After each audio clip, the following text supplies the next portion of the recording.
Y finalmente va a hacer un comentario general de las exposiciones el doctor Antonio Sánchez Carranza, abogado de profesión, cumplió funciones de asesoramiento legal en diferentes instituciones públicas y privadas, regentó diversas asignaturas en la Universidad Mayor de San Simón, universidades privadas y cursos de posgrado en la Universidad Andina Simón Bolívar, fue diputado uninominal por la circunscripción 23 de Cochabamba, fue presidente de la Comisión de Constitución, Justicia y Policía Judicial de la Cámara de Diputados, es director y conductor de varios programas periodísticos televisivos en Cochabamba, actual docente titular de la Facultad de Ciencias Jurídicas en San Simón, actual secretario general de la Unión Nacional de Poetas y Escritores de Cochabamba.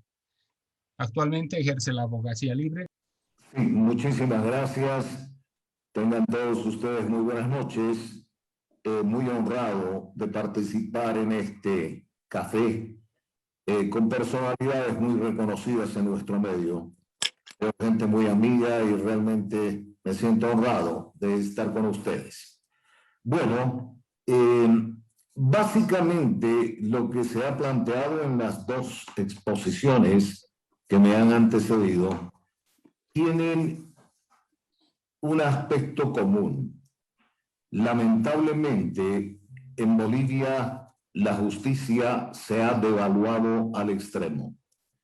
Se ha perdido una total credibilidad de la justicia y básicamente los indicadores y referentes que brindó la doctora Saavedra son clarísimos, respaldados por la casuística ofrecida por don Agustín Echalar. Básicamente hay que partir de una premisa que estimamos que es esencial. El problema de la administración de justicia, el problema del órgano judicial es un problema estructural, no es un problema coyuntural. Entonces las soluciones también tienen que ser estructurales. Básicamente dentro de lo que se planteaba a través del análisis de la doctora Saavedra, se plantean situaciones que vienen a corroborar lo que se está manejando a nivel nacional desde hace muchos años atrás. Estos indicadores que ha brindado son realmente un timbrazo, una llamada de atención para tomar el cuidado necesario. El órgano judicial, 1095 jueces, con solamente 354 institucionalizados, para un país que de por sí está permanentemente en la controversia y en la contienda judicial. Lamentablemente, 508 fiscales dentro del Ministerio Público para atender una población de más de 11 millones. Estas son las paradojas altamente peligrosas que se manejan. Por otro lado, se hacía alusión, Agustín planteaba lo de las cárceles. Realmente, a nivel profesional, visitar una cárcel pública en Bolivia es lo más deprimente que pudiera haber. Es un submundo el que se vive. Es una escuela donde lamentablemente la delincuencia es la que prevalece y toma el mando. No hay autoridades policiales en el interior, sino son grupos de poder que están mandando dentro de este universo que está recluido. Hablar de las cárceles es hablar de una escuela altamente peligrosa, donde una persona que ha sido detenida por la falta de pago de asistencia familiar se ve rodeada de criminales, se ve rodeada de violadores, se ve rodeada de estafadores, etcétera, etcétera, etcétera. Entonces, ¿dónde queda, nos preguntamos, el principio básico de la rehabilitación y la reinserción del privado de libertad? Es simplemente un enunciado, y un enunciado falso que hace demasiado daño. Por otro lado, estos datos que nos brinda Susana de que 6 de cada 10 privados de libertad no tienen sentencia ejecutoriada. Es el cáncer que nos está minando dentro de este aspecto del derecho penal, porque definitivamente la situación se pone altamente compleja, porque la mayoría de los detenidos están con condenas, con detenciones preventivas. Entonces, estas situaciones tendrían necesariamente que revisarse. Ahora, dentro del análisis, dentro del diagnóstico que se ha marcado y que me voy a permitir apuntar algunos otros elementos más, se ha hablado de la retardación de justicia. Realmente hay que estar viviendo como abogado practicante para conocer casos de la retardación de justicia. Me remito a un caso simple que lo he manejado como abogado estos últimos años. Hace 10 años planteé una demanda, ¿no?, en el plano civil para poder recuperar un inmueble de una familia que se fue a la Argentina. Han pasado 10 años, porque definitivamente todas las triquiñuelas jurídicas llegan al extremo, hasta el punto de que hace unos meses se me ha por fin posibilitado el final del proceso, cuando la impulsora, la activante de este proceso, había fallecido en Buenos Aires con el sueño de ocupar su casa. Casos de estos que desgarran definitivamente son los que están presentes en nuestro medio. El aspecto de la mora procesal. Evidentemente la carga procesal es infinita. Hay mucho de la tendencia de nuestra gente a iniciar un juicio por cualquier motivo, hasta por los aspectos más intrascendentes. Pero no se manejó con la cautela necesaria, con la previsión necesaria, y recién, situación que se ha dado hace muchos años en otros países, se instaura el aspecto de la conciliación intrajudicial. Esto debió haberse planteado hace muchos años. Evidentemente, está descongestionando un tanto la carga procesal, pero sigue subsistente. Otro aspecto que no se ha dicho y que lamentablemente es real. Ante la inestabilidad laboral de muchos jueces, estos evaden responsabilidades y buscan cualquier pretexto para pasar el expediente que le llevó a un otro juzgado. Y acá viene el viacrucis del litigante. Hace poco en juicio laboral, señores, han creado un problema de conflicto jurisdiccional, si era Cochabamba o una provincia, y un juicio laboral en que se requería el pago de beneficios sociales a trabajadores ha dado vueltas por la Corte durante 4 meses. Esta es otra de las paradojas, así para mostrarlas. Ahora, sentencias arbitrarias o deficientemente fundadas que ya rayan en el prevaricato. Y de estas hay miles. Todo esto nos da la imagen de una falta de vocación de servicio, traducida en la desidia, el maltrato, la ninguna consideración con los litigantes. Y finalmente el mal mayor, corrupción. Señores, lamentablemente es un secreto a gritos que a veces hay que dar unos dineros a alguien o al otro para que se pueda agilitar la causa, para que se corra con una notificación, y este es el germen. Luego se entra en una espiral que lamentablemente nadie la frena. Ahora, ¿cuáles son las razones? Que también las apuntaba muy bien Susana. Básicamente les decía que es un problema estructural, pero tenemos que empezar a desmenuzar de qué está compuesta esta estructuralidad. Personalmente, yo pienso que el problema básico está en la designación de magistrados. Quizás se actuó con muy buena intención en la Asamblea Constituyente ¿no? Cuando se aprobó la actual Constitución para que la designación de magistrados sea a través del voto directo, universal y popular. Pero hemos visto en la práctica 2 elecciones ya que se han dado y que nos muestran con mucha nitidez el que han habido falencias, pero realmente profundas. Un timbrazo es esto de que la gente no ha votado por quienes se postulaban a estos cargos. Ahora, esta es una señal, ¿no? Una mala señal, diremos. Y creo que tenemos que ver también este aspecto que es esencial.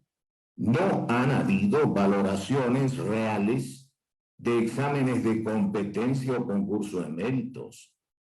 Se han dado casos tan alarmantes, diré así, señores, que personas que en su vida han estado manejando un juicio laboral terminan en una sala social. Entonces, ¿qué podemos exigir a estas personas? Creo que se están cometiendo grasos errores por salvar problemas muy internos.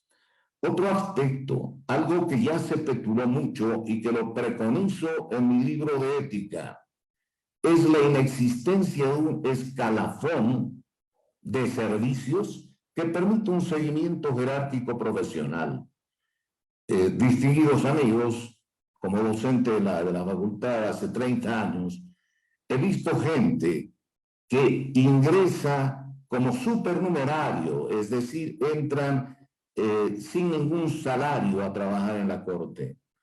Luego, por su esfuerzo, ascienden a ser oficiales de diligencia. De acá a ser actuarios, secretarios, en fin.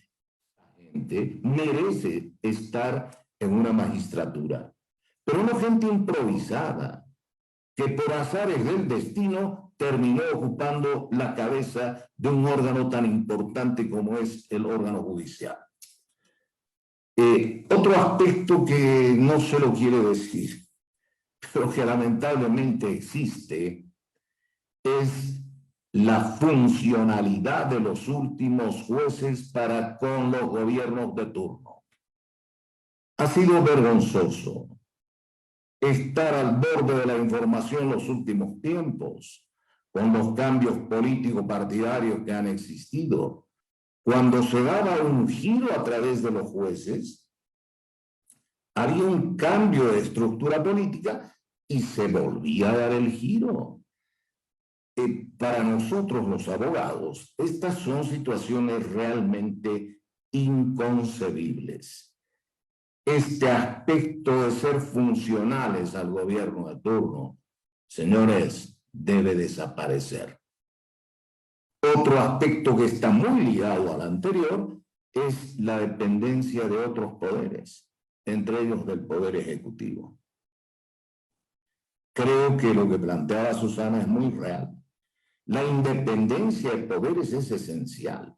Si no damos autonomía a nuestros jueces, estamos perdidos. Siempre lo he dicho, no deban factura a nadie, porque van a tener que pagarla. Y esta es la parte peligrosa. Señores, todos somos animales políticos, pero el partidismo político es el que daña. El partidismo en el cual se han apoyado para lograr una posición en cualquier lugar del Estado, les obliga a pagar factura. Y esta es la parte peligrosa. Estimo yo que debiera tenderse dentro de un saneamiento moral a evitar el partidismo dentro del órgano judicial.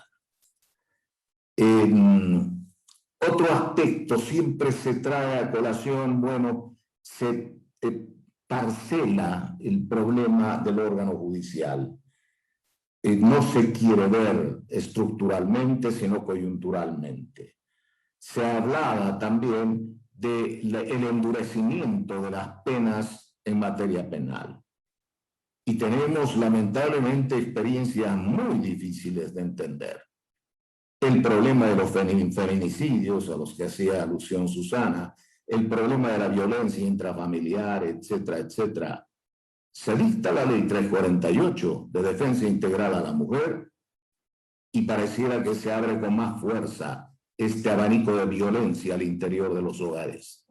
No estamos echando la culpa a la ley 348, pero tampoco es una solución el querer endurecer la pena. Si antes era de 5 años, ahora 10.